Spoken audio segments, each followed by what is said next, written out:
We welcome the Prime Minister to begin the round. Wonderful. All right. I'll take a POI probably around minute 5. Yeah. All right. Is everyone ready? Cool.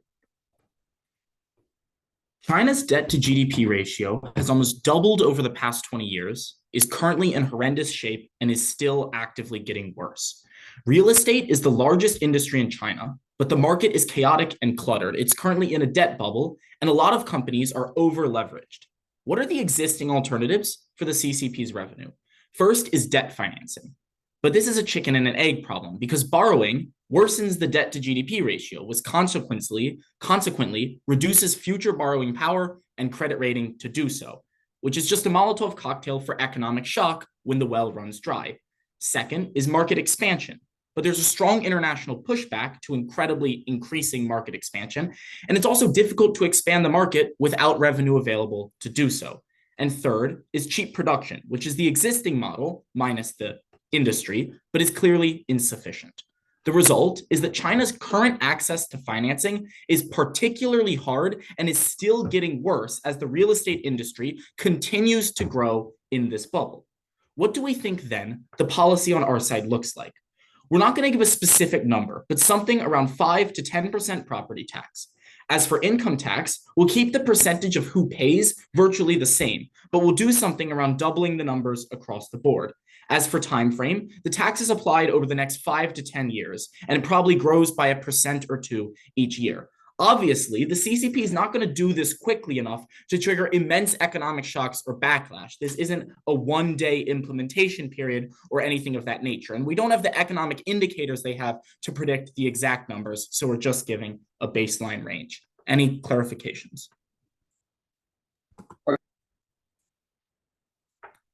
All right, no clarifications. How then does wealth work in China? I'm first going to tell you what the current system looks like beyond the information I gave at the top, and then I'll provide a few arguments. How then does wealth work? We think that broadly, the government picks winners and losers. It has the capacity to nationalize when desired, and the CCP is already guaranteed a place on all executive boards of domestic companies. Companies and their executives then often succeed or fail on CCP selection, be it through subsidies, licensure, keeping out foreign competitors, etc. Notably, even an increase in income tax still doesn't reach the bar of other economically similar countries, so it probably doesn't trigger flight. Our first argument then is that this is a preferable means of revenue accumulation. China's economy is currently misallocated because the largest market is not the one being taxed and consequently not the one generating revenue for the government. It's really simple then that upon taxing it, you generate lots of revenue. The real estate market is worth billions of dollars, and even the small percentage tax we outlined would accumulate a portion of that. What then can be done? First, you just have more money to spend on whatever you prefer. As the CCP, this is obviously a good thing. The government will take back from those it gives a stepping stool, be it companies or executives, and then have this increase in revenue to spend. But second, it triggers diversification. You prevent the real estate market from growing even larger as it continuously gets this investment and the bubble continues to grow. Rather, over the course of these years, you trigger investment in alternative routes, which both strengthens domestic markets and prevents the inevitable pop of the bubble from damaging the economy writ large as bad as it already would. But second, if you care about debt financing, we're better able to do it. Debt has to be backed by revenues. A consistent stream of income from these taxes makes debtors more willing to loan you larger amounts of money at cheaper rates because they perceive you as less risky. Notably, this is doubled by the argument above because when the market does in fact diversify, risk goes down even more than just the accumulation of additional revenue. Why does debt financing matter? China right now is caught in a dilemma because the buy-in it has from people is based on its ability to provide them with social services, e.g. jobs, healthcare, etc. However, they don't have the means to keep borrowing in order to fund those services, which is a big problem for the CCP when it becomes unable to provide the populace with that which it promises them. Debt financing, however, when actually China gains the capacity to do so on our side, the house solves back for this problem. Why then will there be buy-in? A few reasons. First is existing Chinese philosophy. It's uniquely communitarian. There's remnants of reinterpreted Confucianism. There's belief in the collective, and there's party propaganda you can look at from Mao onwards about prioritizing the collective and a collectivist form of government over the individual. Furthermore, I think the people who the government has benefited, who have risen to the top, recognize this fact and don't push back much because they know it can take the money back. Second is propaganda. The CCP is a propaganda machine with the capacity to promote this policy across the board. Third, private companies are basically state-run anyway, for all of the reasons I identified at the beginning, which means the room for them to push back is really, really low. Finally, there's nowhere else to go that has this unique of a market. So even if people don't like it, they still won't leave. First, there's a huge population of consumers. And second, markets are controlled by the state to advantage these corporations. So the corporations, I'll take the PO in a sec. The corporations that are getting taxed by this policy are the ones who are probably benefiting even more than that tax's value by the government already. I'll take the POI. Yeah, sorry for the delay on this, but are you going to cause the bottom 70% of Chinese citizens to pay more in income tax? So as our model identified, potentially, but not much at all. We're also fine just keeping the percentage the same and only hiking the taxes on the top 30%. So if any, it would be a very marginal amount, but probably not, which is what I said in the model. Going on then, how does this play out internationally? First, China's existing policy, that of not taxing, is seen as a subsidy by other countries. It reduces competition in the market and advantages these corporations. Notably, implementing the tax does not remove the advantage, so it doesn't make the corporations mad. However, it does make the market appear more competitive on an international stage. The perception that you're creating more fair markets decreases the incentive of foreign companies to push their countries to not do deals with China, or at the very least to refuse to engage in Chinese markets whatsoever. At this point, not only are you gaining the additional revenue from the tax itself and from the increased ability to debt finance, but you're also gaining revenue from an increased amount of corporate involvement in China and a willingness to participate with China, which then supercharges the form of market expansion I identified at the beginning. That is to say, the three existing alternatives we identified as means of raising revenue are all improved when you implement this taxation policy, which means you get your cake and you eat it too. Proud to propose.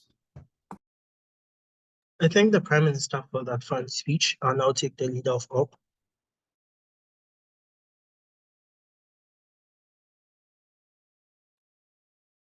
Hi, can people hear me? Yeah. Oh, shit. Sorry, just give me 1 second.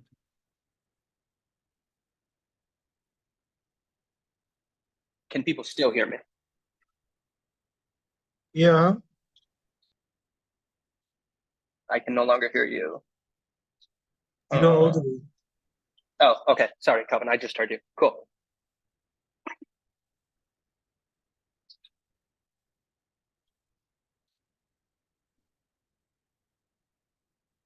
There's going to be a lot in the speech. I'm going to talk about counter-advocacy framework and then 4 arguments. Firstly, the counter-advocacy, we're just not going to raise taxes. It's a terrible idea for China. Secondly, the framework in the round, the actor in the round is the CCP, not the people of China, and the primary interest of the CCP is regime stability. This is because of the incentives of any actor. In this case, the CCP is best understood through the incentives of its constitutive members. These are party members who want to stay rich and powerful, living the life of luxury in China, and not risk the possibility of economic and bodily harm if regime stability shifts. Yes, there are other considerations like economic growth, which matter, as the CCP often justifies taking away rights with the promise of wealth. That's why many people in China support the CCP kind of regardless of propaganda, because they brought millions of people out of poverty. But the CCP sees economic growth and economic stability as a tool to support regime stability, nothing more and nothing less. Argument 1, China just doesn't need the money. The opening government is wrong. The CCP's alternative to raise money is the observational fact that they control their domestic currency. Like, gut check this. The OG is saying that the Chinese government, which controls the entire Chinese economy, doesn't have enough cash on hand. The Chinese government does not sell debt to finance its operations. It uses the cash surplus it has from its net exports in order to buy US and EU debt. The Chinese government is literally the largest owner of US debt because they have extra cash and are using it to buy other countries' sovereign debt.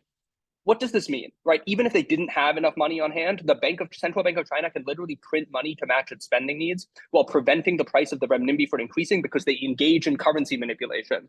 Now, China can't use this currency for foreign purchases. It has to use alternative currencies because nobody trusts the renminbi, but it can and does fund domestic state projects by printing money without suffering any of the costs of inflation. This is how China has historically funded its real estate and infrastructure projects, both domestically and the international giveaways like OBOR for the last 10 years. So they have a ton of institutional familiarity with how to fund projects through monetary policy and printing money. The TLDR is they don't need the money for literally anything. One, because they have a ton of excess cash on hand. And two, even if they didn't, they could just print more. Three constructive arguments then. The first is that income taxes are just incredibly bad for China.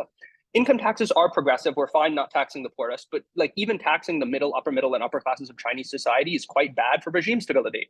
These people have a unique ability to engage in political agitation against the Chinese state. They're often members of the CCP, granting them unique rights and privileges, granting them both the social and economic capital to speak out against the state and agitate for changes in regime. But even the people that aren't the members of the CCP are the people who are most likely to stray from the beaten path. They're more likely to be the Jack Ma's of the world, who give the CCP a lot of problems and force the CCP to actively address them by sending them to re-education camp in the case of Jack Ma. Even if these people don't agitate against the CCP directly, they're just also less likely to work under high tax regimes, a policy known as touching fish. The thesis of this is simple. Higher taxes mean you take home less money, so you're less incentivized to work hard, more willing to spend time with your family. This reduces productivity in two places. One, in the public sector, because civil servants work less hard, care less about getting promotions, care less about climbing the ladder, etc. And two, in the private sector, employees of Chinese corporations work less hard, care less about getting promotions, climbing the ladder, etc. This leads to destabilization within China in two ways. Either these people are actively politically agitating against the CCP, or there's a decrease in productivity and growth that makes the CCP appear less competent as a direct result of these policies. CG. POI, CG. So what does China tax currently? They tax their net exports, right? So China produces a lot of goods and then ships them to the United States. That is their primary source of revenue. That's where they get all their cash. It's also like 50% of the Chinese economy at this point in time. Two, real estate taxes are also terrible. Chinese real estate is very mispriced in the status quo. State projects overvalued real estate because the state had incentives in order to make the state look more competent and look more profitable. And there were internal incentives, which led to company and government executives lying about the underlying value of their real estate investments because they wanted to make their superiors, either within the corporate or within the government, happy. This is why China has a ton of ghost housing. There are huge empty blocks of apartments valued at enormous multiples, but generating nearly zero real economic value. This bubble, to be clear, is already bursting. Evergrande, the largest Chinese real estate firm, declared bankruptcy last year, and the CCP let them go under. An additional tax of any margin has the potential to destroy the entire Chinese real estate market. One, because the market is incredibly vulnerable at this moment in time. Both the real estate firms and the financial institutions that back them are reeling from Evergrande's collapse. Two, the CCP itself is unwilling to throw cash at this problem because they know that it will only cause the bubble to grow. So the market is already course correcting. The peak of the bubble has already passed and the market is already course correcting. But a marginal tax will expose the vulnerabilities that exist both within the real estate companies and within the financial institutions that back them, which has the potential to destroy huge volumes of economic value if it triggers contagion across the rest of the firms, right? Like this type of destabilization is uniquely dangerous for the CCP.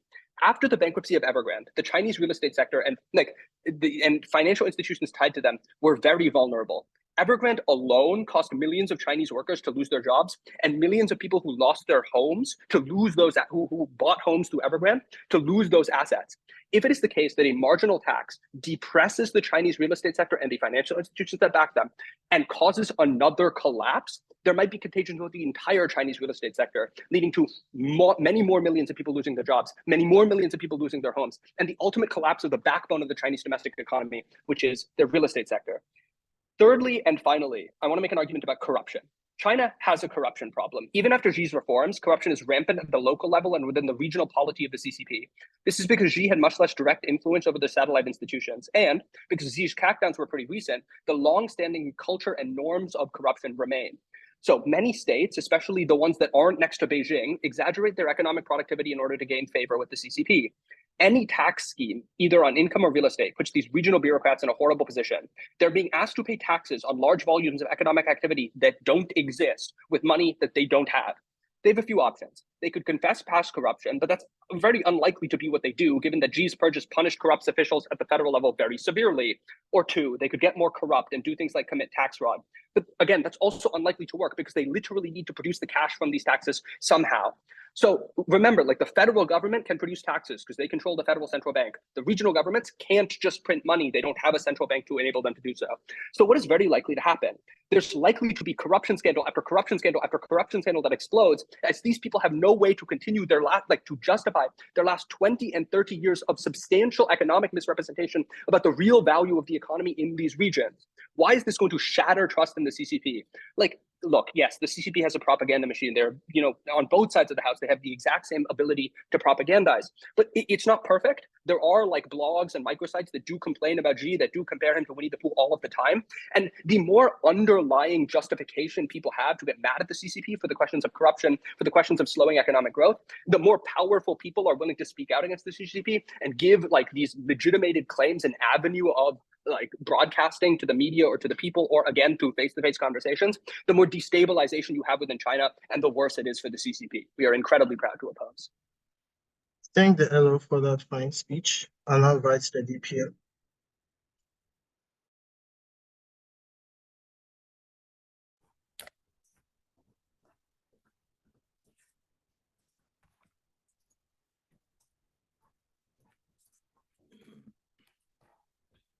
Is everyone ready?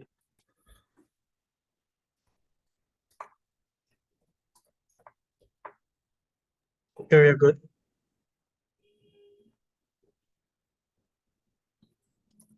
The first thing I want to do is answer the question about whether we lead to a massive real estate market collapse. The thing I'm going to prove in this speech, new piece of analysis and framing, is that as Adi points out, the bubbles that have already popped are popping. The question is, do we want to stop future bubbles from happening by stopping misallocation of capital to making all of those zombie apartments? The claim we would make is pretty simple, that if you implement this tax, it incentivizes local governments who are oftentimes tied to the real estate markets that are geographically located to stop making 8 random apartments that you don't know make money, and it actually creates an incentive that counters the existing incentive to just make those apartments. So the first piece of framing I want to advance that proves this claim is to be the first person in this debate to explain to you, how do projects get made? Unsurprisingly, China is a massive country of over 1 billion people and a lot of little provinces. So even though the CCP is a massive body that has a lot of political power, it decentralizes that among a lot of little places. So I want to analyze a place like Shenzhen. On their side of the house, when people run to be the person in charge of Shenzhen, they promise that they're going to do things like build these white elephant projects and zombie projects and build 5 more roads, because that is a signal that they are willing to do things for people on the ground, and that is their incentive. Our policy counters that incentive because it says you don't just want to spend a lot of debt to build everything. You want to focus on stuff that actually generates property tax revenue that you can either A, use to finance other projects that you otherwise wouldn't be able to because you are just running out of your credit card, or B, is money that can go back to the state broadly. On their side of house, there is no counter pressure here. So the weighing question here is really simple. The Evergrande problem is not one that either side of the house is going to solve because those bubbles are being popped. Our claim is that the future Evergrande, the next company that over leverages themselves to build 5 ghost apartments, does not do that in a world where the locality of Shenzhen or Guangdong or wherever says, hey, we want property tax revenue. And because, as Ryan points out in the framing, the private market and the local state market are interlinked, they have a degree of control over what happens there. We get fewer bubbles. We stop the Evergrande problem from happening more. Moreover, we make it so that you diversify, that there is an over allocation to real estate because it is seen as free. So other kinds of things that make it such the market is broadly more stable because it is not largely over indexed towards one thing being over 50% of its economy is also good to prevent future bubbles and devastation broadly going to long term. These were 2 preferable mechanisms to the one brought to you from the last speech as to how we stop the future problems that happen. But I also think that the material Ryan brought you explains why it is that we make it such that investors right now who are pissed are going to be more willing to extend debt to keep bubbles from popping in the short term. So we're ahead there too, which leads to the second question of, does China need the money to keep people happy? They gave us a couple of things.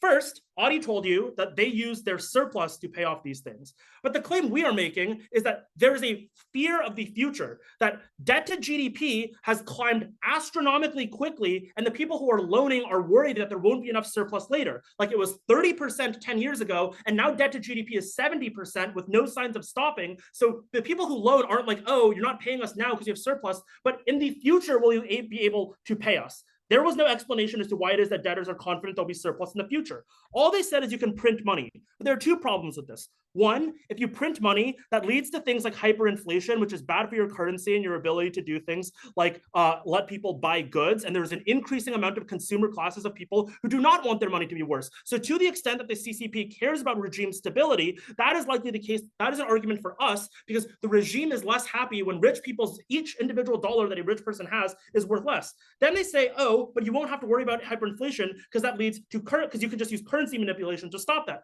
But as Ryan points out, currency manipulation has already made it such that you have become a pariah, as even countries where your largest trading partners, like the United States, on both sides of the house, independent of whether you're a Republican or a Democrat, are taking really strong anti-China stances and saying you need to stop doing that. So we think that they run up against those political barriers. You are less likely to do that on our side of the house, which means that individual businessmen, the people who the CCP relies on to have regime stability, are much happier in a world where they aren't being tariffed into existence or literally being forced to divest all of their assets. Like literally the TikTok example is really salient for our side of the house, because on their side of the house, where you force the Chinese government to do even more currency manipulation, which makes the US even more mad and makes them more anti-Chinese businesses, companies like Shein that are having a really hard time IPOing, even though they're a multi-billion-dollar fast fashion company in China, are companies that get mad, and they are the ones who the regime depends upon here. Then they say income taxes are bad. A couple of problems here. First, I don't think that the scale to which this makes people mad matters. To the extent that their case is about how much the CCP cares about regime stability, which we agree with,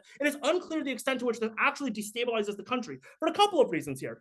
First, the rich in China are already taxed to a degree, and they're like fine with it. It's unclear why this gets so much worse, especially when it's phased in slowly over time. Two, like Jack Ma got literally disappeared by the secret police, and like nobody freaked out. China was fine.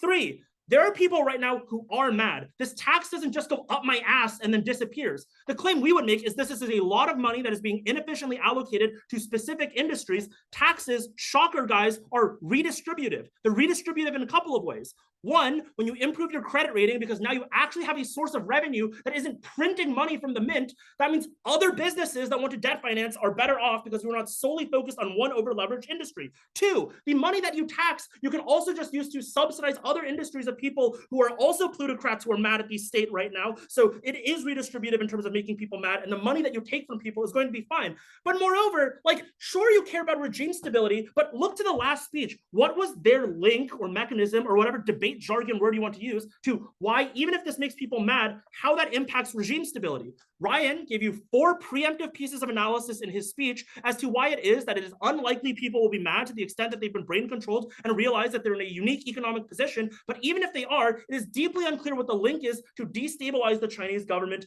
here. Conversely, banks from other places who lend China money are places who can choose to no longer want to lend China money, or say that they want higher interest rates when they do, either of which is something that the Chinese government does not have control over. They do have control over what people on the ground want. Finally, they just talk about corruption. I think it is likely the case that there will be incentives from people within these local governments to call out the other people who have been doing it, especially when Xi has made fighting corruption one of the biggest parts of his campaign. Here is the way up of this round. If you care about regime stability, as all people in this round do, and is the goal of the CCP, the regime destabilizes in a world where the people who are the plutocrats do not have faith in the Chinese economy anymore because they have overspent and over-leveraged. You make it such you say, hey, you can actually debt finance now. You don't have to worry about over-leveraging, so there is less regime stability. Regime stability doesn't come from me being mad at my government. It comes from me thinking they don't know what the fuck they're doing with monetary policy. That's where you get regime instability. For all of these reasons, proud to propose. I thank the DPM for that fine speech. I'll now invite Steady Yellow.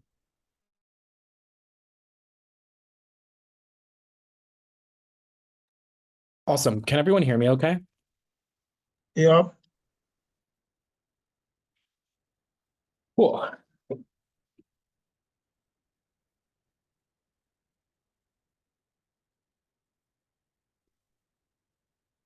I'll take a POI around 5:30.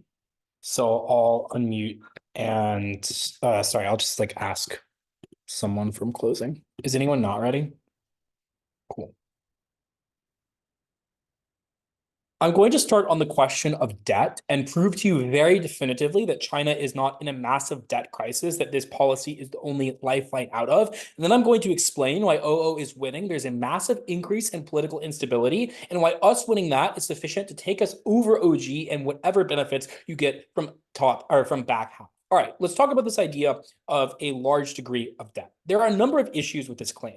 First, just empirically, Chinese debt is substantially lower than many developed countries. Like, I think the Chinese debt is at like 70% of a ratio. The US is at 130. India is at 200%, which means you will have investors and banks who are looking at countries. Clearly, they are willing to give a large number of loans to countries with a very high debt to GDP ratio, because the presumption here is that China is always going to be able to pay you back so long as there is a stable regime.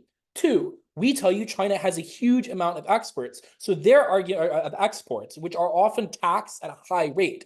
This is unlikely to change because something like 50% of the Chinese economy is based around exports, which means that the Chinese government may do stuff like currency manipulation internal to their own economy, but they never do it with large trade partners like the United States, which is the key missing link that they miss from Audi's LO, which beats all of their stuff about trust and instability. Oh, cool. The implication of this is that China will always be able to pay back institutional investors, and it'll always be able to get debt financing. And even a world in which it doesn't get debt financing, they're just missing the characterization. It is not going to spend itself into a hole or no longer have any money, because oftentimes the way it finances its projects is not because of debt to begin with. Second question then is the idea of a housing bubble. Their argument is that the housing bubble is already popping, an argument that both sides agree on, and that they prevent future housing bubbles because they deter corruption in these areas, because now you have to pay a bunch of taxes when you're building a bunch of bullshit projects. The issue with this is that local governments are already corrupt and already bought in too deep on these white elephant projects, which means they will continue engaging in them even after this mechanism, or even after raising taxes or property taxes. A few reasons is the case. First, China was booming for years, which means that even if there has been some economic slowdown, a lot of the playbook of these investors involves an assumption of constant growth. Two, completely unresponded to from the LO, there is an extreme degree of corruption in these areas. So the incentives Dennis talks about to, for example, tell people that if they elect you, you're going to build a bunch of new housing projects obviously still exist. And insofar as these individuals are deeply corrupt, they are going to continue hiding this from the CCP in an effort to not have to pay property taxes, right? So there's no actual link that they have into reducing the number of white elephant projects. But three, at best, even if their argument is true, all OG does is stabilize the economy going forward. But we think political backlash is a much more salient question for a few reasons. First, even if the economy does very poorly, an average member of the CCP does completely fine. They still have silk sheets. The thing they actually care about is people hating them directly. It's people targeting party officials. It's protests in certain regions away from the capital because people are unhappy. This is the most likely to affect their daily life, as opposed to the economy doing poorly or well. This is not a debate about the Chinese people. It is about the interests of the authority that governs them. Two, I think it's the case that political stability is a stronger link into economic stability than speculative questions about the bubble. That is, maybe it's the case the bubble is now like going to pop less, or there's fewer bubbles on their side of the house, but you can never be certain about the economy, especially when you're talking about the economy 5 or 10 or 20 years from now. Comparatively, we do know for certain that large institutional investors are empirically deterred by stuff like large protests or people fighting back against the government of a country, even on the margins, which just means that we have a better link into actual economic reform in the long term. Cool. That being said, two impacts to our case. The first is the bubble impact. The fact that the bubble is already happening proves that is already popping, proves that our side, the status quo, is a corrective mechanism for the overvaluation of the real estate market. Because the fact that the bubble is popping now means people are less likely to overvalue the market in the future. The issue is when they make the bubble pop too hard. That is, when they implement a tax. The warranting that is completely missed from the LO is that many of these industries, or many of these firms, are on the verge of going bankrupt because they rid the bubble too hard. And maybe they can make it out if the bubble pops slowly. But a world in which you are adding all of these taxes on top of that fact is one in which suddenly these firms can no longer recover, which means that the largest sector of the Chinese economy is just screwed on their side of the house. The implication of this is just one, it is a much better link into investor pullout and instability than any of the arguments that they give you. And two, it is probably the best link into stuff like the sort of revolts you're likely to get in the short term. I'll take a POI from closing. even if you have solvency for bubbles in the short term, the problem is that because of things like Chinese culture valorizing owning lots of housing, and that's a demonstration of wealth, you still get no solvency for long-term housing prices, So which stops I you. already told you why there's solvency for long-term housing, right? Like we just saw a massive housing bubble. After 2008, the United States wasn't just like, oh, fuck, I guess our regulations are fine. They did a bunch of re-regulation of the financial industry. I don't think the average Chinese policymaker is so brainwashed by certain cultural notions of owning property that they're unable to predict that or see that in the future. Also, this impact is super, super low, like it's super speculative insofar as it concerns economic realities of the far future. Cool. On political instability, their response is just, but they made Jack Ma disappear and no one cared.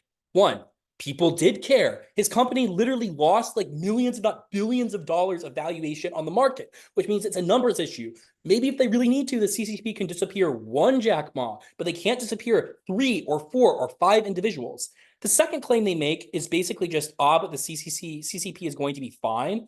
Yeah, like, let's be clear here. We're not claiming the CCP is going to lose power. Rather, we are claiming that areas outside of the central control of the CCP, areas which have not fully been reformed by Xi, areas which are not entirely loyal, and certain individuals within the Chinese communist system, individuals like Jack Ma, who have bought into strong notions of individualism and strong notions of making lots of money, who are then valorized by the Chinese people. Obviously, it is the case the CCP cannot control all of these individuals. So when you do stuff like hike taxes on the elite, then elites, yes, maybe not in your capital city, but certainly in surrounding provinces and regions, are going to do things like obfuscate the material they have, are going to do things like incite protests, are going to do things like send their kids out of China. And this all does stuff like, for example, protests in places like Shenzhen, like there were in 2022, which meaningfully destabilizes the overall environment of the country. This does two things. First, it is the most acute threat to actual CCP bureaucrats, people living in these provinces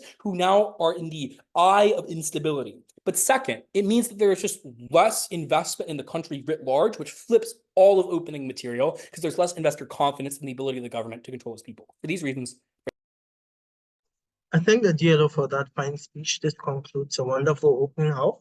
And now invite for a member of government.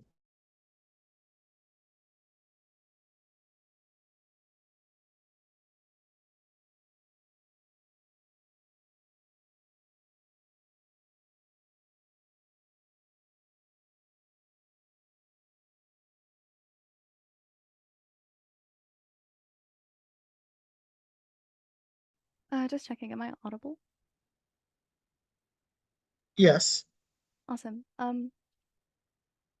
POIs in the chat or like raise your hand.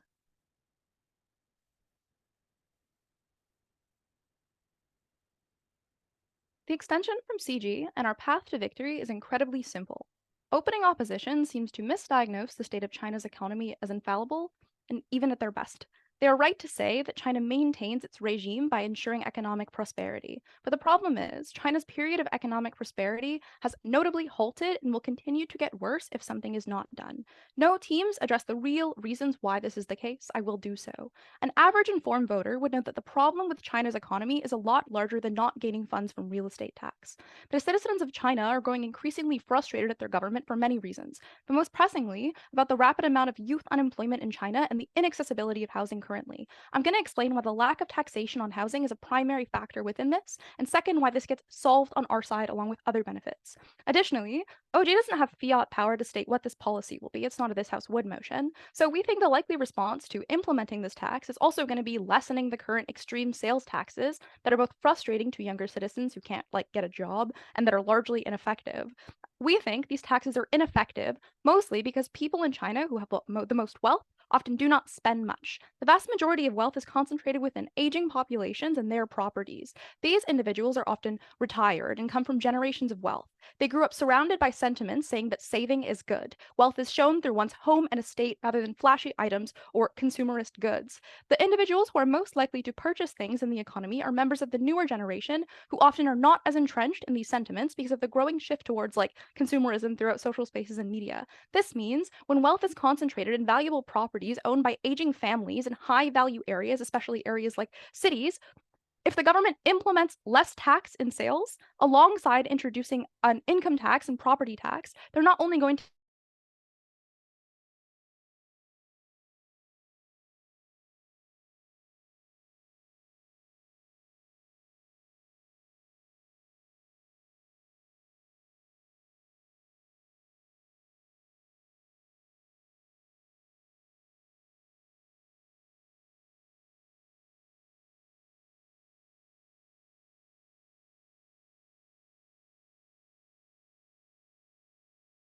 decrease.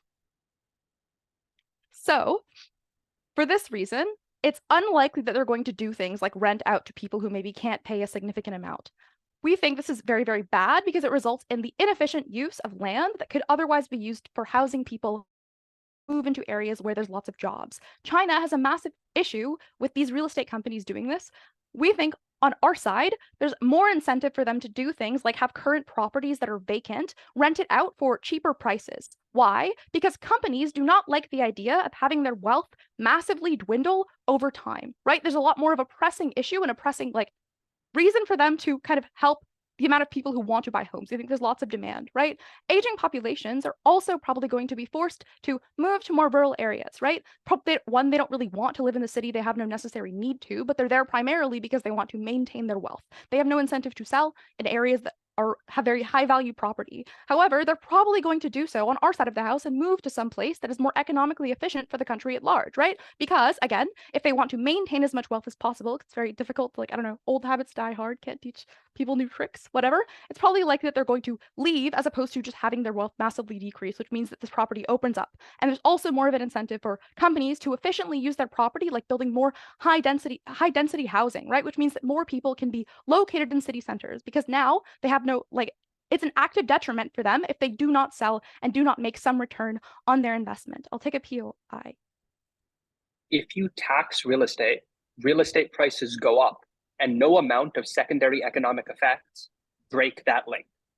So the problem is you misheard the first minute of my speech when I explained that sales taxes are also going to go down, which means that the cost to consumers is going to level out to some degree. The difference and the delta is what I explained to you is that these places are often left empty on your side of the house. On our side of the house, that is an active harm to businesses who generally do not like wasting money.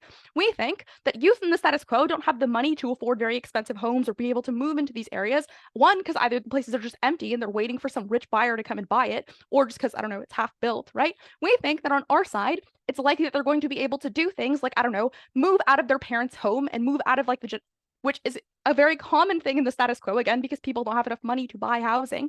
If they're able to do things like move out of their parents' home and go to places that have either that have industries that China wants, right? Go to places with jobs. It's a lot better and a lot easier for individuals who otherwise would not necessarily have access to jobs in the status quo to be able to do things like be employed. We think this is overall good for the CCP because often the CCP wants to go into things like high tech, etc., or even just trying to have more of their population be able to work and generate profit. We think that citizens generally like economic prosperity, and you get a lot more of that on our side. I'll take a POI really quickly. Oh, wait, just kidding. Okay. 1. 2, why this would lessen costs for foreign investment, which China generally needs and often wants a lot. China wants to attract investment because, I don't know, China is kind of struggling. I think that OO is smoking something crazy. But even if China's economy is great, they probably want more money. I don't know, that's probably good. Citizens generally like that. When there is less of a sales tax on foreign investors, a few things happen. In addition to now a now stronger incentive to invest, there's now a stronger incentive to invest in industries or things that are not as land intensive, such as tech. Even so, it's probably a lot more likely that when a buyer wants to invest in China, because again, there's cheap labor, there's a lot of manpower, they're probably going to do things like make sure that their land is used very, very efficiently. Because in the status quo, you can just buy it and you don't have to fucking worry about property tax. So it's not a pressing issue. However, on our side, it's probably like that people are going to go an extra mile and try to do things make sure that it's super, super efficient. We also think that when you have more people having economic mobility, as in they can move more places, it probably is even more likely to attract foreign investment because then they have a larger base of workers to come from. Okay, we also think that people are probably likely to invest more in tech rather than factories. China's currently in a little bit of a quibble with Taiwan, etc. China wants to do things like have better semiconductor industries. We think that on our side of the house, these issues get solved. I think they stay very, very broadly on opposition. Very proud to propose. I thank the member of government for that fine speech. I'll now take the member of OP.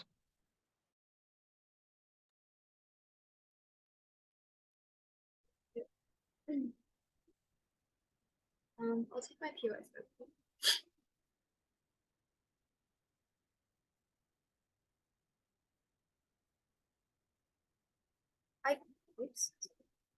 I think O hinges far too much of their case on housing bubble. what I'm going to do today is differentiate from them and prove why there are significant social and political harms, as well as economic harms that are not the housing bubble that result as a result of the passing of this type of promotion and the introduction of property taxes. First, on some framing and what we can counterfactuals. We think that O is probably right, where China isn't in a position where they don't really intensely badly need this tax money as their only lifeline, right? So the Chinese government gets money from a lot of different things. The first thing is just the state-owned enterprises they have, the tariffs that they place on outside goods, as well as just their economic activities within foreign nations, such as the BRI, right? We think that the existing ways that they make their money are really great, and that things like SOEs are very profitable and are relatively good, and that they can increase their productivity in order to bring in more cash for themselves. We don't think that this money is necessarily going to be the breaking point, or I guess the lifeline for China to rely on. First, then, on why this leads to significant harms to the Chinese government and the CCP. Firstly, on social and political harms, then. The first thing I'd like to note is that this policy is just tense with existing narratives that the CCP has spread.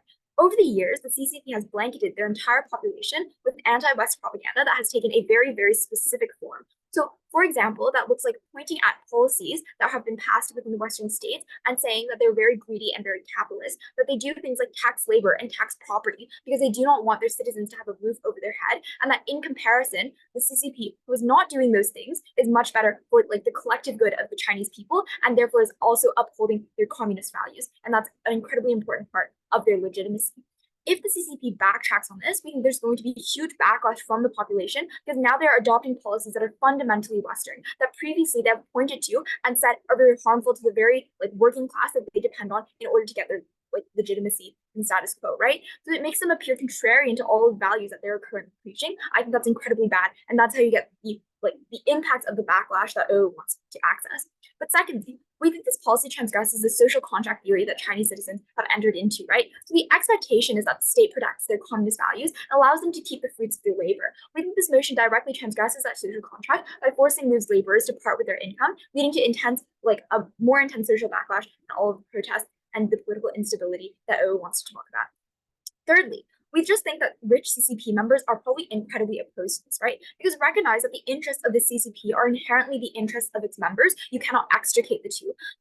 We think many of the CCP members are incredibly rich. They probably own multiple properties, and they probably have intense, very strong incentives and vested interests to keep this money. That is why they do things like, use corruption to create more properties, etc.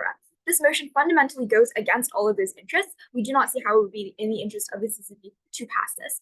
O mentions that CCP members care about things like political stability. I think the actual reason that they would be opposed to this policy is just due to a massive loss in personal wealth that they have perhaps spent years and years accruing, and that's probably the largest change in the state. Secondly, then, on economic harms, I have three parts to this. First, on how this leads to the flight of investment from large and very important corporations. The idea behind this is that any change in the way that a country gains its revenue is quite bad, right? We think that many of the companies that you most need to develop and most need to exit the kind of developing country status that you currently have are the ones who are most afraid of an unknown and tumultuous regulatory landscape, and therefore are going to pull out, even if it is the case that this policy is, say, adopted progressively, right? First, it creates investor flight because the fundamental way of how this country's economy has been based on is being changed. And now investors are going to be increasingly unsure of the country's future and of the country's future regulatory landscape, which means that it could be incredibly harmful for them to continue operating their businesses in. It also feeds into existing narratives of how Xi Jinping is just an irrational actor, right? And further decreases the will from other corporations to invest within the country. The key thing here is that even if it is profitable for them to have their companies in the Chinese economy, it is probably far worse for them perceptually or optically to think that the CCP is now backtracking on something that was a key part of their political agenda before, and they're probably very worried about what else the CCP is going to backtrack on in the future. And that optically, this is very, very terrible for all of the corporations that are currently investing within the country. But secondly, we think that this policy deters people from getting jobs. So, like CG pointed out, China currently has a massive youth unemployment issue. Youth have very little desire to enter into the 996 rat race, and oftentimes the compensation for their labor is much lower than the amount of effort that they're putting in. Increasingly, we have youth that are living with their parents up until the ages of 30, right? And the oversaturation of the market has led to deflationary working conditions. We think that you only exacerbate all of this when you do things like introduce income taxes to these people, especially if it is the case that they're, say, saving up to buy a property or whatever. They might see it as more economically, as making more sense economically for them to just stay within their homes and to not go out and pursue a job, which is incredibly bad given China's aging population. But thirdly, we think that rich people literally just leave China, right? So let's take CG at their best here. Maybe a lot of money in China is currently concentrated within the richest, but if you introduce things like property taxes and income taxes on those rich people, these people just leave the country. And I want to be very clear about what these people look like, right? These people are the ones whose children likely go to international schools within China, who target Ivies in the United States, who do things like hire, educational consultants to try and leave the country, whose parents have also grown up with the desires to have full control over their monetary wealth and to not be restricted by the CCP, right? This is assuming that they don't have any tie to the political party themselves. We think that when you introduce these things, this might be the tipping point for them to just completely leave the country and to not have any of their wealth circulating within China anymore. I'll take a POI very quickly. Yeah. At the top of my speech, I explained to you that the property taxes disincentivize zombie projects and vacant apartments that don't generate revenue, and that fulfills the promise to people who right now aren't able to benefit from an economy that is seen as unstable. They're already not fulfilling a promise that we need to fix. Okay, but the thing is, China is incredibly, the CCP has an incredible amount of power over their population, right? We think that just because you introduce these property taxes, it doesn't necessarily mean that the promises of these projects is going to stop, when it is the case that this entrenches the power of the members offering those promises. There's no reason for the CCP to stop doing so. Where was I? Oh, even if these rich people, are not already predisposed to leave the country, they probably have very strong ties to their CCP, and the discontentment also impacts things like the CCP's funding, etc. The impacts here are incredibly harmful and far more exclusive than opening oppositions. Under both sides, the housing bubble is probably going to pop. But at least on our side, we do not compound these economic issues with massive capital flight from the richest members, who probably rely on very heavily within the Chinese economy in status quo to do things like fund the CCP. We think, so because we're the only team that proves why you actually get the backlash, and it's not because of things like, political stability, I'm incredibly proud to oppose. I thank opposition member for that fine speech. I will now take government whip. Alrighty, am I audible? Yeah. All right, I'll call for a POI roughly halfway through. 3, 2, 1. No, Anders, our case was not that taxes make people angry. That was OO's case. Our case is that the CCP members are a bunch of rich people who own a shit ton of property. So when you increase income taxes on them and increase property taxes on them, they lose their personal wealth. I'm going to explain in my speech why they prioritize their personal wealth above all else, including above marginal shifts in regime stability. But I'm also going to show that we gave you the best analysis on the CCP's popularity, so we win on both fronts. Let's go team by team, starting with OG. 5 things they say I want to discuss. First, they say there's a debt bubble. We explain why they pop it on their side. Their response is no, we do the policy slowly, so there's no crisis. The problem is that there's a perception of radical change, and which yields an immediate crisis in Gov's world. Why? This market, the Chinese market, is seen as fundamentally more risky when it is seen as more unpredictable. When the CCP does a sudden U-turn on the fundamentals of the relationship between the state and the market, even if they do it slowly, people are going to immediately freak out because they're going to think, what's coming next? We can no longer predict how the CCP is going to regulate this market. This feeds into existing narratives that Xi Jinping is irrational. This leads to massive pullouts in investing, both domestically and internationally. Second thing OG says I want to discuss is buy-in. They say there's communitarianism. The problem is that we explained the Chinese social contract is based mainly on communism. It's based on the promise of cheap housing and the promise of ultimate respect for labor. You take that away when you tax income. Second, this says, well, there's propaganda. You can promote this policy. The problem is that, as we explained, there was previous propaganda that demonized the policies you're implementing on your side, because these policies are usually done by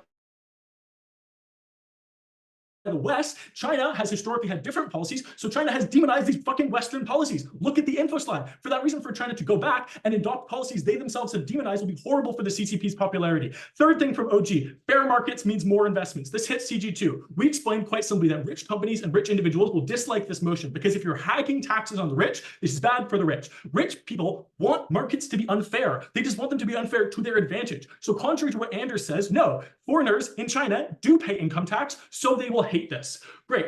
But Anders' only response to this is, well, wealthy people won't leave China because they like the CCP. Here's the problem. The signaling effect overcomes this, because if the CCP starts extracting more wealth from the rich, where will it end? Where will it stop? There's going to be a fear of a slippery slope, a fear of a descent back into full-blown socialism. This fear of a slippery slope will overcome any existing reasons to stay put. Great. Let's talk. Fourth thing from OG. They say the bubble's already popping on both sides. This is true. And this is good for our side, because in Gov's world, when the bubble pops, it is seen as being caused by CCP policy, by this raise in the property tax. Whether or not it's true that it was caused by this, it'll be seen as such. On our side, you can blame it on external actors. You can blame the pop on Western sanctions. So if the bubble does indeed pop on both sides, then it's worse if the CCP gets branded as responsible for that popping. Fifth point from OG, they prevent future Evergrandes. This is highly unlikely after the pop happens, because housing is now no longer going to be seen as certainly and indefinitely profitable. And that kind of irrational attitude towards the profitability of housing is why we get crises in the first place. So we don't get any more future Evergrandes once the bubble pops. Once the bubble pops, it's over. Great. Let's talk about CG. They say 4 things I want to discuss. First, they say that we need to make sure that rich people are moved away to rural areas. We need to make them unable to continue living in the cities or whatever.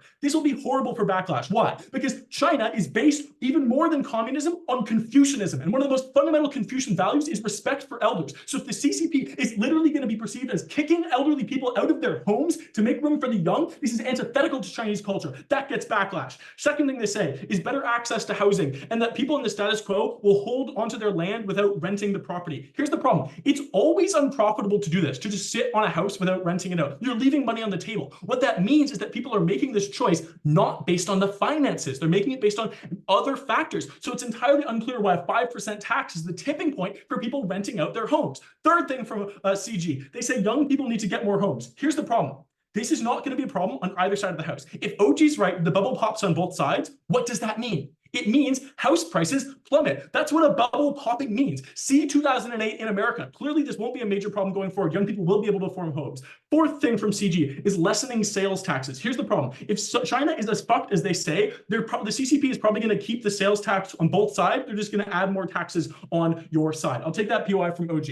Yeah, China's raised income taxes. The world didn't fall apart. They have the hukou system. They do things like control companies. And every time they implement a new policy, nobody ever fucking leaves. Why is it this the thing that leads to everyone like losing their fucking mind? China's communitarianism. Because previous changes have been marginal. It's increasing the percentage. What this change is absolute. It's going from zero property tax to the existence of a property tax. It is a fundamentally more radical shift than previous shifts, which have been merely tinkering with the existing system. This has to be radical for you to get any of your impacts, and even if it's not actually radical, it'll be perceived as radical. No, Lily, I'm not going to take you. Okay, 5 things from OO that they say I want to discuss. First, OO says CCP regime stability and being liked is what's most important. We explain why. You're probably going to have regime stability on both sides. Protests happened. Nothing really happened as a result. China has a massive military. They have an incredible surveillance state. They have the social credit system. So probably what CCP members prioritize is their own personal wealth, whether or not they are taxed more, not whether or not they're hated, because they can put down any revolutions, they can put down any protests.